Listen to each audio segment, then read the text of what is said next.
कर भविक जिसकी उतारें आरती, नय चक्रमय उपलब्ध नित्य यह नित्य बोधक भारती। नय चक्र के संचार में जो चतुर है प्रतिबोध है, भव चक्र के संवार में जो प्रति समय सन्नद्ध है। निज आत्मा की साधना में निरत तन मन नगन है, भव्य जन के चरण जिनके चरण उनको नमन है। कर कर नमन निज भाव को, जिन जिन गुरु जिन वचन को, निज भाव निर्मल करन को, जिन वर कथित नय चक्र को। निज बुद्धि बल अनुसार प्रस्तुत कर रहा हूँ वेज्ञ जन, ध्यान रखना चाहिए यदि हो कहीं कुछ स्खलन, यदि हो कहीं कुछ।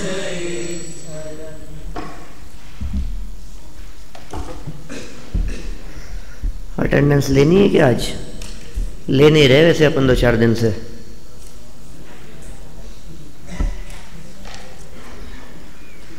शुरू करते हैं अपन तो आगे, ठीक है ना? आ गए हैं वैसे लगभग।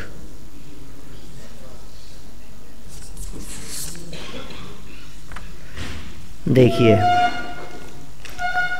पंचाध्यायी के अनुसार नयों की यहाँ चर्चा चल रही थी। अलग दृष्टिकोण है, अलग चिंतन है, कुछ सूक्ष्मता में चिंतन को प्रस्तुत किया है। अन्य परंपराओं की पंचाध्यायीकार द्वारा दिए गए नयों से तुलना भी की गई। 4 प्रकार के व्यवहार नयों के स्वरूप तक की चर्चा कल तक हम यहाँ कर चुके थे पंचाध्यायी के अनुसार। यदि पुनः उस बात को मैं एक बार दोहराऊं 2 मिनट में, तो हम ये कह सकते हैं अनुपचरित सद्भूत व्यवहार नय पंचाध्यायी के अनुसार असाधारण गुण उनको ग्रहण करना। वैसे तो असाधारण गुणों को ग्रहण करने वाला सद्भूत व्यवहार का लक्षण बतलाया उन्होंने, लेकिन उसमें भी उन्होंने निरूपाधि और जोड़ दिया। माने निरूपाधि गुणों को ग्रहण करने वाला, निरूपाधि असाधारण गुणों को ग्रहण करने वाला अनुपचरित सद्भूत व्यवहार नय है। और जैसे ही उसमें किसी भी प्रकार की अपेक्षा लगा दी गई, माने ज्ञान में मति, ज्ञान में केवल ज्ञान, इतनी भी उपाधि ये बर्दाश्त नहीं है। ये उपचरित पने को सूचित करता है, उपचार है ये। इसके अतिरिक्त और देखो आप तो क्रोधा, मतलब क्रोधादि नहीं, अभी किसका ज्ञान, किसकी श्रद्धा, तो ऐसे श्रद्धा में परसापेक्षता की बात हो, ज्ञान में परसापेक्षता की बात हो। गुण तो जीव का है, जीव का असाधारण गुण है, लेकिन जीव का वो असाधारण गुण जब पर सापेक्ष से कथन करने में आता है, जब उपाधि सहित कथन करने में आता है, तो उसे उपचरित सद्भूत व्यवहार नय की विषय सीमा में गर्भित कर लिया गया। ठीक है, माने पंचाध्यायीकार विषय तो गुणों को करेंगे, असाधारण गुणों की चर्चा करेंगे। सद्भूत व्यवहार के अंदर असाधारण गुणों की चर्चा करेंगे, और सद्भूत की जब 2 भेद कर देंगे तो उसमें निरूपाधि और सौपाधिक, ऐसे 2 भेद कर दिए गए। फिर देखिए असद्भूत व्यवहार नय। अब असद्भूत व्यवहार नय की सीमा में किसे ग्रहण किया, तो कहा असद्भूत व्यवहार नय क्रोधादि विकारी भावों को ग्रहण करने वाला। कि साहब असद्भूत में तो परद्रव्यों के साथ में संबंध बैठाया जाता है, तो इन्होंने थोड़ी सी खींचतान कर ली, और खींचतान करके ये इनको पहले तो रूपी सिद्ध किया। क्रोधादिक को कर्म के निमित्त से उत्पन्न होने के कारण ये क्रोधादि विकारी भाव रूपी है, और पहले रूपी सिद्ध कर दिया और फिर रूपी के साथ में अरूपी आत्मा का संबंध बैठाया, असद्भूत हो गया। ठीक है, अब समस्या ये है कि यदि क्रोधादि भाव रूपी है और उन्हें ग्रहण करना असद्भूत व्यवहारने का विषय है, तो फिर इसके दो टुकड़े कैसे करोगे? भाई असद्भूत भी तो दो प्रकार का है ना अक्षय। कौन कौन से दो प्रकार का है? एक अनुपचरित असद्भूत और एक उपचरित असद्भूत। ये दो प्रकार का असद्भूत है। अब आप तो अकेले क्रोध मान माया लोभ विकारी भाव राग द्वेष इन पर्यायों को ग्रहण कर रहे हो, इनका संबंध आत्मा के साथ में बैठाना, उसे असद्भुत व्यवहार कह रहे हो। इसका मतलब अनुपचरित और उपचरित का बंटवारा क्रोधादि विकारी भावों की सीमा में ही होगा। जीव के गुणों की चर्चा भी नहीं होगी और भिन्न क्षेत्रवर्ती परद्रव्यों की चर्चा भी नहीं होगी। विकारी भाव, अब इन विकारी भावों में यदि वे विकारी भाव बुद्धिपूर्वक हैं तो उपचरित हैं और अबुद्धिपूर्वक हैं तो अनुपचरित हैं। माने उपचरित और अनुपचरित का विभाजन करने के लिए पंचाध्यायीकार को बुद्धिपूर्वक और अबुद्धिपूर्वक क्रोधादिक का विवेचन करना पड़ा। जब पकड़ में आने योग्य हो तो समझ लीजिए बुद्धिपूर्वक हैं वो। और पता है जिनको बुद्धिपूर्वक कहा उनके लिए एग्जाम्पल क्या दिए हैं? उनके लिए कहा है कि मुख का विवर्ण हो जाना है, भौहें चढ़ जाना, चेहरा लाल हो जाना, असद्भूत है। आत्मा की बात कर रहे हैं, जीव की बात कर रहे हैं और चेहरा देख के बात कर रहे हैं क्रोध की। तो वैसे तो हम भी असद्भुत व्यवहारने में लेते थे शरीर की चर्चा को, लेकिन ये शरीर को नहीं कह रहे, ये तो भाव पकड़ रहे हैं, है ना, विकारी भावों की चर्चा कर रहे हैं। चेहरा देख करके अंदर के विकारी भावों को पकड़ा और उन विकारी भावों का आत्मा के साथ में संबंध बतलाने वाला दृष्टिकोण इसे पंचाध्यायीकार असद्भुत व्यवहारने में शामिल करते हैं।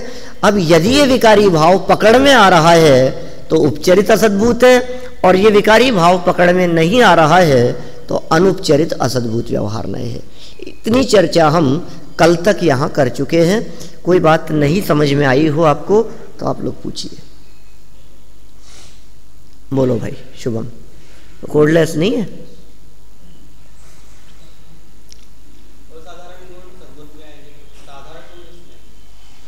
साधारण गुणों की चर्चा करना ही नहीं ना, क्योंकि यहां तो प्रयोजन भेद विज्ञान तक पहुंचाने का है, तो साधारण गुणों की बात ही नहीं करता हूं।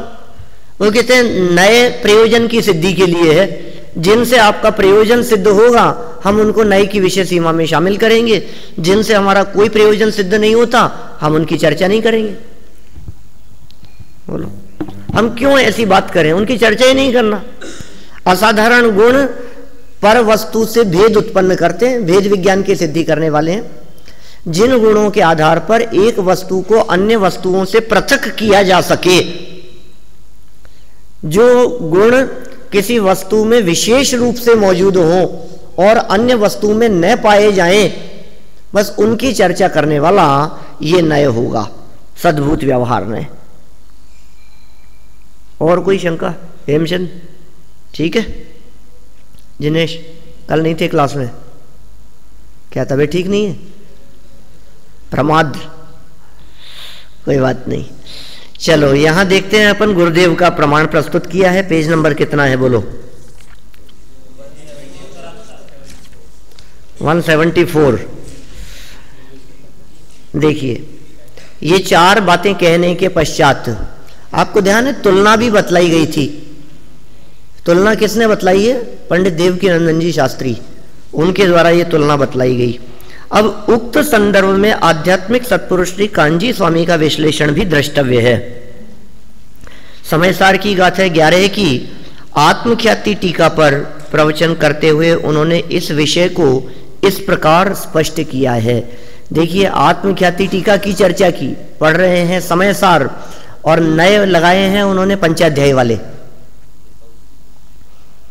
इसलिए जो प्रकरण अपन ने पीछे एक बार बतलाया था ना, मैंने पेज नंबर 31 का प्रकरण है, उस 31 पेज पर गुरुदेव का जो प्रमाण प्रस्तुत किया वो 11वीं गाथा की विस्तार का ही है। उसमें उन्होंने राग पर्याय को असद्भुत व्यवहारने का विषय कहा है। अपने नई पुस्तकों में पेज नंबर 31 पर राग पर्याय को असद्भुत व्यवहारने का विषय बतलाया गुरुदेव ने। 11वीं गाथा का स्पष्टीकरण संबंधी चर्चा है वो। देखिए क्या कहते हैं यहां, ज्ञान में ज्ञात हो ऐसा बुद्धिपूर्वक राग, ज्ञान में ज्ञात हो, पकड़ में आता है कितना राग है, तीव्र राग है, तथा ज्ञान में ज्ञात न हो ऐसा अबुद्धिपूर्वक राग, ऐसा दोनों ही प्रकार का राग वस्तु में नहीं है। गुरुदेव तो गुरुदेव है, कितना बारीकी से विवेचन करते हैं।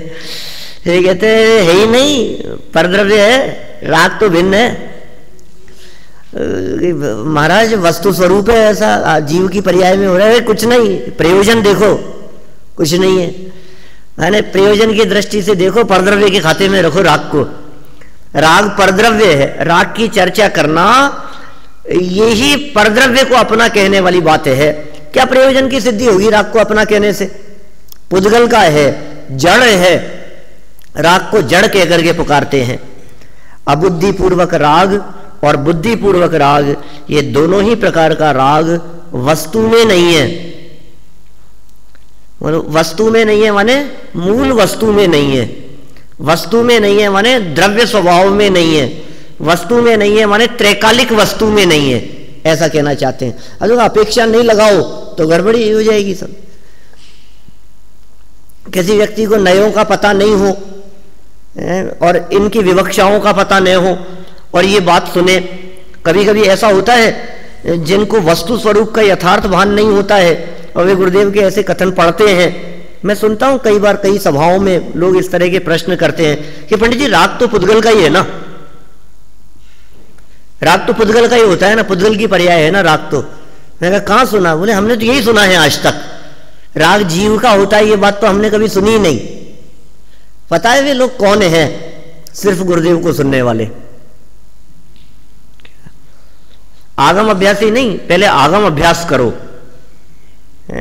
गुरुदेव के माध्यम से जो मर्म बतलाया गया है वो प्रयोजन भूत है, लेकिन वस्तु स्वरूप को साथ में रखकर, ठीक है ना, वो प्रयोजन की दृष्टि से सत्य है, वो सापेक्ष सत्य है, लेकिन वस्तु स्थिति से इनकार नहीं हो सकता है। यहां दो, ये देखो क्या कह रहे हैं गुरुदेव। अब ये जो गुरुदेव का कथन है, इस गुरुदेव के कथन में विवक्षा क्या है? मूल वस्तु की अपेक्षा, द्रव्य स्वभाव की अपेक्षा देखो तो राग वस्तु में नहीं है, राग त्रिकाली वस्तु में नहीं है, राग हमारे ज्ञायक में नहीं है, ठीक है ना। अंदर में जो परमात्मा मौजूद है, पारिणामिक भाव स्वरूप, उसमें राग का कहां सद्भाव है? राग पर्याय तो ऊपर ऊपर लौटती है, तो पर्याय में है राग और पर्याय में नहीं हूं। अपने आप को पर्याय से भिन्न अनुभव करने वाले, अपने आप को पर्याय से भिन्न देखने वाले, जो निरंतर ऐसा अनुभव करते हैं, ऐसा देखते हैं कि मैं तो राग से भिन्न ज्ञायक तत्व हूं, पर्याय से भिन्न, पर और पर्यायों से भिन्न आत्म तत्व का अनुभव करने वाले, वो राग को अपनी सीमा में कैसे शामिल कर सकते हैं? जब पर्याय ही हमारी सीमा में शामिल नहीं है तो राग तो पर्याय में है, वो हमारी सीमा में कहां होगा? दोनों ही प्रकार का राग वस्तु में नहीं है, ऐसा कहते हैं गुरुदेव। इस राग को जानने वाला ज्ञान भी वस्तु में नहीं है। और देखो आप, ज्ञेय है ना वो, राग को जानने वाला ज्ञान भी वस्तु में नहीं है, और ज्ञान सो आत्मा, ऐसा भेद भी वस्तु में नहीं है।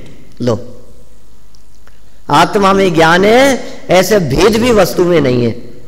व्यवहार ने ऐसे अविद्यमान अर्थ को प्रकट करता है, इस कारण अभूतार्थ है। 11वीं गाथा, व्यवहारने को अभूतार्थ कहा गया। ये गुरुदेव कह रहे हैं व्यवहारने को अभूतार्थ क्यों कहा गया? भूत अर्थ जो वस्तु में हो वो भूतार्थ है, जो वस्तु में ना हो वो अभूतार्थ है। ऐसा अर्थ कर रहे हैं ये, जबकि दादा ने भूतार्थ और अभूतार्थ का क्या अर्थ किया है? प्रयोजन भूत, जिससे प्रयोजन की सिद्धि हो सो भूतार्थ, और जिससे प्रयोजन की सिद्धि ना हो वो अभूतार्थ। ध्यान है कि नहीं? 11वीं गाथा का प्रकरण समयसार में भी पढ़ा है, भाई साहब ने बहुत गहराई से पढ़ाया होगा। मैंने पीछे भी अपन पढ़ चुके हैं, यहाँ भी और समयसार में भी पढ़ चुके हैं। आप दो स्थानों पर बहुत पक्का हो जाना चाहिए अब तो अपने उपयोग में कि अभूतार्थ का क्या मतलब है। शुद्ध नय भूतार्थ है, अभूतार्थ है व्यवहार नय। फिर कहा भूतार्थ की ही शरण गए आत्मा सम्यक, जिसके आश्रय से सम्यक दर्शन की प्राप्ति हो उसे भूतार्थ कहते हैं। वहां भूतार्थ की ऐसी व्याख्या है। और गुरुदेव यहां भूतार्थ की कैसी व्याख्या कर रहे हैं? वस्तु में हो सो भूतार्थ और वस्तु में नहीं हो सो अभूतार्थ। व्यवहार ने जितने प्रकार के कथन करता है वो सब मूल वस्तु में नहीं है, इसलिए अभूतार्थ। व्यवहार ने कहता है आत्मा में ज्ञान दर्शन चारित्र आदि है, बोले ऐसे भेद है ही नहीं वस्तु में, बोले व्यवहार अभूतार्थ है। ये बात वस्तु में भेद ही नहीं है, ज्ञान दर्शन चारित्र आदि का भेद नहीं है। भेद नहीं है माने भेद देखने लायक नहीं है। और जो चीज देखने लायक नहीं होती उसके बारे में यही कहा जाता है कि नहीं है, ऐसा ही कथन करेंगे। देखिए आप, इसलिए उनको अभूतार्थ कह दिया। 2-3 बातें ले ली इन्होंने अभूतार्थ में। बुद्धिपूर्वक राग, अबुद्धिपूर्वक राग, राग को जानने वाला ज्ञान और ज्ञान सो आत्मा, ये कुछ वस्तु में नहीं है, ये चारों बातें। और सबको अभूतार्थ होने से व्यवहार कहा। दूसरे प्रकार से कहें तो द्रव्य अखंड वस्तु है, उसमें भेद या राग नहीं है, उसे प्रकट करने वाला होने से व्यवहार ने अभूतार्थ कहा जाता है। अभूत अर्थ को प्रकट करने वाला व्यवहार ने 4 प्रकार का है। ये गुरुदेव का प्रमाण चल रहा है, प्रवचन रत्नाकर भाग 1 से उद्धृत है। 4 प्रकार के व्यवहार नयों के नाम सबको याद है। उपचरित असद्भूत व्यवहार नय, अनुपचरित असद्भूत व्यवहार नय, उपचरित सद्भूत व्यवहार नय और अनुपचरित सद्भूत व्यवहार नय। आत्मा की पर्याय में जो राग है वह मूल सतरूप वस्तु में नहीं है। आ गई ना बात?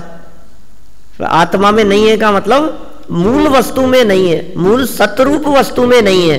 ये रागादिक ऊपर ऊपर है, ऊपर ऊपर लौटता है। समझ लीजिए आप जल में तेल की भांति, जल के ऊपर तेल जिस तरह से ऊपर ऊपर प्रवर्तमान दिखाई देता है, घुलता मिलता नहीं है, अंदर प्रवेश नहीं करता, उसी तरह से रागादि विकारी वृत्तियां उस चैतन्य के स्वभाव में नहीं, प्रयोग किया ना चैतन्य सदन के आंगन में। श्रीमंदिर भगवान पूजन, फल का छंद, दादा ने कितने सुंदर, बहुत मार्मिक है वो, तो बहुत मर्म भरा है उसमें।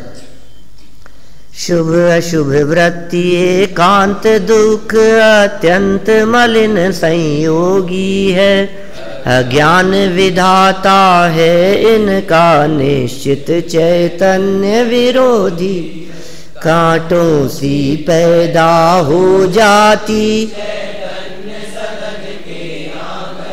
कहां पर होती है बोलो? चैतन्य सदन में। ये शुभ और अशुभ की वृत्तियां ये कहां उत्पन्न होती है? चैतन्य के महल में, आत्म वस्तु में कि नहीं? नहीं, आंगन में। आंगन में माने बाहर बाहर, ऊपरी ऊपरी। आंगन दरवाजे के बाहर, रूम के बाहर, हॉल के बाहर। अभी हम लोग हॉल में बैठे हैं और आंगन में माने ये हॉल के गेट से बाहर निकल जाओ। तो शुभ अशुभ की जो वृत्तियां हैं ये कहां होती है? चैतन्य रूपी महल में नहीं, उसके बाहर आंगन में ही उत्पन्न होती है, ये कह रहे हैं यहां गुरुदेव। और जो बाहरी वृत्तियां हो उन्हें जीव का कहना असद्भूत है, बाहर वाले हैं वो सब। देखो आत्मा की पर्याय में जो राग है वह मूल सतरूप वस्तु में नहीं है, इसलिए असद्भूत है। भेद किया इसलिए व्यवहार है, और ज्ञान में स्थूल रूप से जाना जाता है इसलिए उपचरित है। इस प्रकार राग को आत्मा का कहना उपचरित असद्भूत व्यवहार नय का विषय है। जो सूक्ष्म राग का अंश वर्तमान ज्ञान में नहीं जाना जाता, सूक्ष्म है, राग का अंश है, वर्तमान ज्ञान में नहीं जाना जाता है, माने अबुद्धिपूर्वक राग है। रागांश, क्रोधांश, विकारी भाव जो हमारे ज्ञान में पकड़ में नहीं आ रहे हैं, उनको क्या कहेंगे? अबुद्धिपूर्वक। अबुद्धिपूर्वक राग अधिक है, ज्ञान की पकड़ में नहीं आता, वह अनुपचरित असद्भूत व्यवहार नय का विषय है। उपयोग एकाग्र करोगे तो सबके समझ में आएगी बात। क्या? देखो, आत्मा अखंड ज्ञान स्वरूप है। उस आत्मा का ज्ञान राग को जानता है, पर को जानता है। ज्ञान तो आत्मा का है, आत्मा ज्ञान स्वरूप है, अखंड है आत्मा। अब उस आत्मा का ज्ञान राग को जानता है, पर को जानता है, ऐसा कहने से वह ज्ञान स्वयं का होने से तो सद्भूत। सद्भूत क्यों है? ज्ञान तो आत्मा का ही है, इसलिए सद्भूत। और त्रिकाली में भेद किया, इसलिए व्यवहार। और ज्ञान स्वयं का होने पर भी पर को जानता है, ऐसा कहना वह उपचार। उपचरित सद्भूत व्यवहार न सो उपाधि सहित ज्ञान। ठीक है ना? कल चर्चा की और अभी भी बतलाया थोड़ी देर पहले। माने पंचाध्यायी कार के अनुसार असाधारण गुण ये सद्भूत व्यवहार ने का विषय था, और असाधारण गुणों में भी जब हम ज्ञान की चर्चा कर रहे हैं और का पर को जानता है, उसका स्पष्टीकरण कर दिया गुरुदेव ने। ज्ञान पर को जानता है तो पर की सापेक्षता हुई, इसलिए उपचार। और ज्ञान अपना है इसलिए सद्भूत, और भेद किया इसलिए व्यवहार। इस प्रकार राग का ज्ञान ऐसा कहना उपचरित सद्भूत व्यवहार नय है। देखो, पर का ज्ञान नहीं कहना चाह रहे ये, तो राग के ज्ञान की बात कर रहे हैं। क्योंकि पर कौन? कि पर तो राग है पर वस्तुओं की बात नहीं। राग पर द्रव्य है ना, क्रोधादि पर द्रव्य है ना। और अब क्रोधादि को जाने, क्रोधादि के साथ में जुड़ने वाला ज्ञान उपचरित सद्भूत व्यवहार नय का विषय। ज्ञान वह आत्मा ऐसा भेद करके कथन करना अनुपचरित सद्भूत व्यवहार नय है। ज्ञान वह आत्मा यह कहने से भेद पड़ा, वह व्यवहार, किंतु वह भेद आत्मा को बताता है, इसलिए वह अनुपचरित सद्भूत व्यवहार नय है। माने आत्मा में ज्ञान है, दर्शन है, चारित्र है, यद्यपि इन्हीं बातों को अनुपचरित सद्भूत व्यवहार ने में लिया था पीछे भी। जो अन्य दूसरे ग्रंथ हैं उन सभी ग्रंथों में द्रव्य स्वभाव प्रकाशक नय चक्र, आलाप पद्धति, शुद्ध भवन दीपक नय चक्र, उन सब में भी आत्मा में ज्ञान दर्शन चारित्र आदि है, इसको अनुपचरित सद्भूत व्यवहार ने में ही लिया था। और यहां पंचाध्यायी कार भी इसको अनुपचरित सद्भूत व्यवहार ने में ही ले रहे हैं। ठीक है ना? लेकिन उपचरित की बात करते समय उन्होंने उपाधि को जोड़ दिया। देखिए, नय चक्र, आलाप पद्धति और अनगार धर्मामृत आदि ग्रंथों के आधार पर निरूपित व्यवहार नय के भेद प्रभेदों और पंचाध्यायी में निरूपित व्यवहार नय के भेद प्रभेदों पर जब हम तुलनात्मक दृष्टि डालते हैं तो यह स्पष्ट हो जाता है कि पंचाध्यायी कार ने अन्यत्र निरूपित, देखना क्या स्पष्ट हो गया है, ये निष्कर्ष है एक प्रकार से इन जितने कथन पढ़े हैं उन सब का।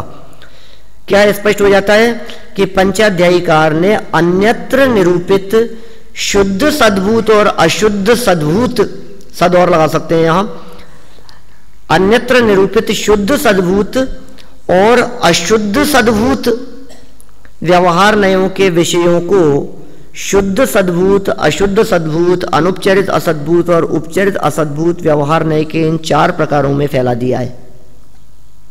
ठीक है? अच्छा, मुझे ये बतलाइए, आलाप पद्धति आदि ग्रंथों के आधार पर उपचरित और अनुपचरित सद्भूत व्यवहार नय का विषय क्या था? बोलो। एक एक का बतलाओ, 2 पूछे हैं मैंने, एक एक का बोलो। बोलो भाई, रोहन माइक लो।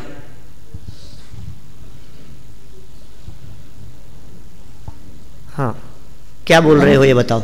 अनुपचरित सद्भूत का बताया था कि जो अनुपचरित सद्भूत व्यवहार का विषय बोलो। केवल ज्ञान नदी पर्याय और उसकी मतलब आत्मा के गुण, इसको लिया था अनुपचरित में। और बहुत बढ़िया, माने पूर्ण विकसित पर्याय और गुण भेद। कितने सुंदर और शॉर्ट भाषा है, बस ये शब्द ही दिमाग में सेट हो जाने चाहिए, इधर उधर हिलने डुलने की गुंजाइश ही नहीं है। 2 शब्दों के अंदर स्वरूप ख्याल में आ गया। पूर्ण विकसित पर्याय और गुण भेद को विषय करने वाला अनुपचरित सद्भूत व्यवहार ने सभी ग्रंथों में प्रारूपित किया गया था। और दूसरा, उपचरित में बताया था कि अल्प विकसित पर्याय और विकारी पर्याय। अल्प विकसित और विकारी पर्याय उपचरित सद्भूत व्यवहार नय का विषय था। अल्प विकसित भी और विकारी पर्याय भी, ये 2 नए अपन ने पहले पढ़े हैं बहुत विस्तार से।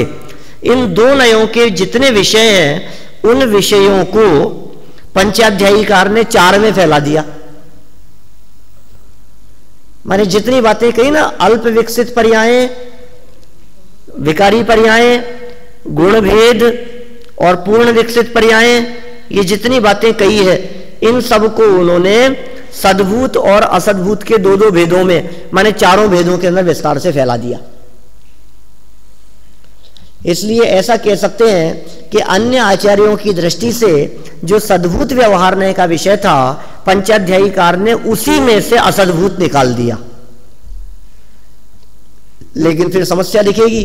समस्या क्या होगी कि जिसे अन्य आचार्य असद्भूत में लेते हैं, अब पंचाध्यायीकार उनको कहां ले जाएंगे। समस्या समझ में आ रही है? शुभम ठीक है बात? पवन, ब्रजेंद्र ठीक है ना? देखो क्या कहते हैं यहां आगे। जिन रागादि भावों को अन्यत्र अशुद्ध सद्भूत व्यवहार ने के विषय के रूप में बताया गया था। अशुद्ध सद्भूत व्यवहार ने क्या था? अल्प विकसित विकारी पर्याय, विकारी पर्यायों को शामिल किया था ना, उन्हें पंचाध्यायीकार असद्भूत व्यवहार ने के विषय में ले लेते हैं। असद्भूत व्यवहार ने के 2 भेदों में विभाजित करने के लिए वे रागादि विकारी भावों को बुद्धिपूर्वक और अबुद्धिपूर्वक इन 2 भेदों में विभाजित कर देते हैं। इस प्रकार उनके अनुसार बुद्धिपूर्वक राग उपचरित असद्भूत व्यवहार नय का तथा अबुद्धिपूर्वक राग अनुपचरित असद्भूत व्यवहार नय का विषय बनता है। ठीक है ऋषभ?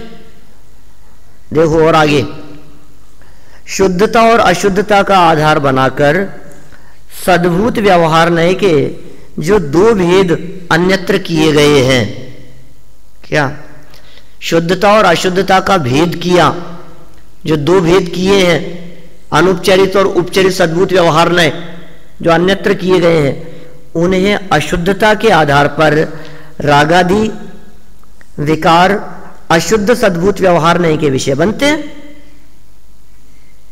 अन्य ग्रंथों के आधार पर रागादि विकारी भाव अशुद्ध सद्भूत व्यवहार नय के विषय थे, किंतु जब पंचाध्यायीकार रागादि को असद्भूत व्यवहार नय के भेदों में ले लेते हैं तो अशुद्ध सद्भूत व्यवहार नय के विषय की समस्या उपस्थित हो जाती है।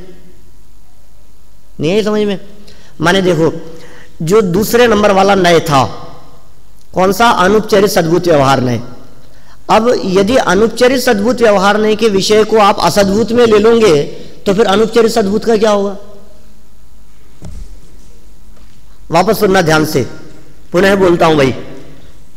देखो, सद्भूत व्यवहार नय 2 प्रकार का, अनुपचरित सद्भूत और उपचरित सद्भूत। उपचरित सद्भूत का विषय सभी आचार्यों ने रागादि विकारी भावों को बताया। ठीक है?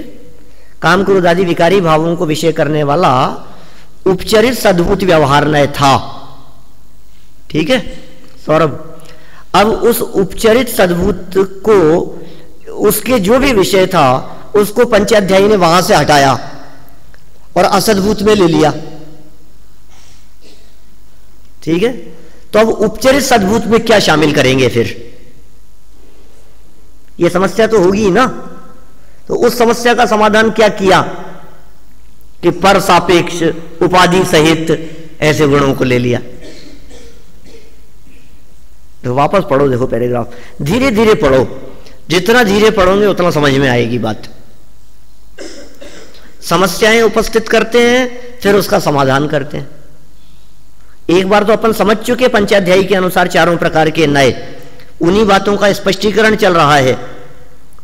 शुद्धता और अशुद्धता का आधार बनाकर, पेज नंबर 176 पर, शुद्धता और अशुद्धता का आधार बनाकर सद्भूत व्यवहार नय के जो भेद अन्यत्र किए गए हैं, अन्यत्र माने आला पद्धति, अनगार, धर्मामृत, द्रव्य स्वभाव प्रकाशक, नय चक्र आदि ग्रंथों में किए गए हैं, शुद्धता और अशुद्धता का आधार बनाकर सद्भूत के दो भेद, उनमें अशुद्धता के आधार पर रागादि विकारी भाव अशुद्ध सद्भूत व्यवहारने के विषय बनते थे।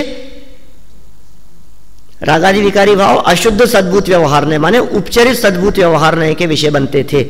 किंतु जब पंचाध्यायीकार रागादि को असद्भूत व्यवहारने में ले लेते हैं तो अशुद्ध सद्भूत व्यवहारने की विषय सीमा की समस्या उपस्थित हो जाती है।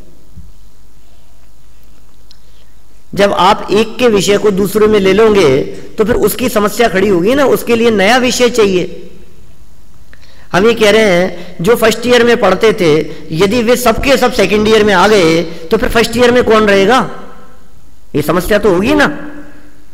तो इस समस्या का समाधान ये है कि जो वरिष्ठ में है वो फर्स्ट ईयर में आ जाएंगे, इसलिए समस्या कोई नहीं रहेगी, मतलब कोई दूसरा आएगा उनकी जगह पर।